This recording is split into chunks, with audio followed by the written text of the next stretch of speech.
This article contains spoilers for Kaiju number 8 chapter 70. The biggest battle in Kaiju no. 8 history might be on the horizon, but to build it up properly, mangaka Naoya Matsumoto is making a necessary sacrifice that is only upsetting readers. Although there hasn't been any fighting since chapter 53, when the 9th Kaiju invasion of the Defense Force's 3rd Division finally concluded, a great deal has transpired over the last 16 installments. During this time, the main character Kafka Hibino, Kaiju number 8's deuteragonist Kakoru Shinomiya, and Vice Captain Sashiro Hashina have undergone major changes to ensure they will be more successful during future run-ins with Kaiju, and these are storylines that every reader is fully invested in. But now that the next battle is about to begin, Kaiju number 8 hasn't shown any of them. Instead, the focus falls completely on characters that readers don't care about as much. After detailing excessive Kaiju invasions breaking out across Japan, Kaiju number 8 chapter 70 ends with the Defense Force showing up as conspicuously as possible. But the main focus lies on the two most powerful captains, Narumi and Ishiro. There is no sign of Kafka, Kakoru or Sashiro anywhere. Although this is mangaka Matsumoto undoubtedly saving the best for last, readers have to wait twice as long for them since Kaiju no.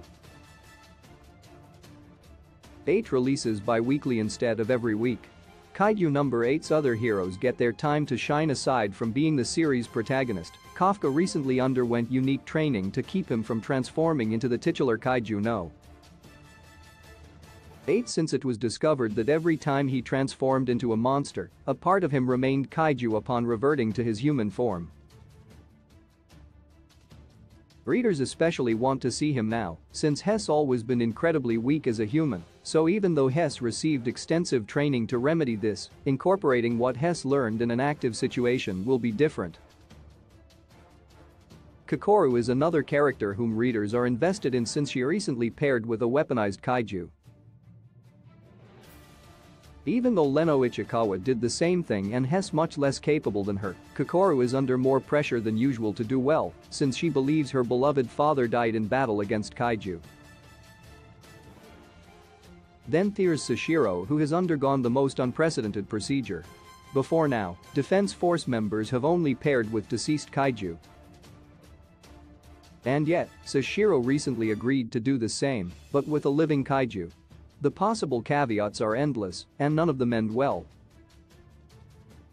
Readers are undoubtedly craving to gauge Sashiro's mental state, while paired with not only a living Kaiju, but an especially powerful one. Could the Kaiju speak to him in his head like most parasites do with their hosts? Only seeing him in action can answer that and other questions. Conversely, readers aren't particularly dying to see Narumi or Ishiro, in part because the stakes of them going into battle aren't high, since they are the most powerful captains. Neither of them underwent a life-changing event either. That said, Kafka did recently connect with Ishiro, who is his childhood friend he hadn't spoken to since he broke their promise by not joining the Defense Force with her. Since their long-awaited meet-up was incredibly heartwarming, fans are likely fearing she might die in the upcoming battle. Though true, seeing her now before the fighting begins isn't emotional. It will be when she's in a perilous situation, though.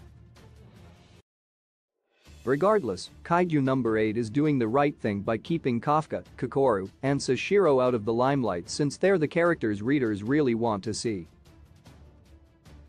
Kaiju number 8 is available now on Viz Media,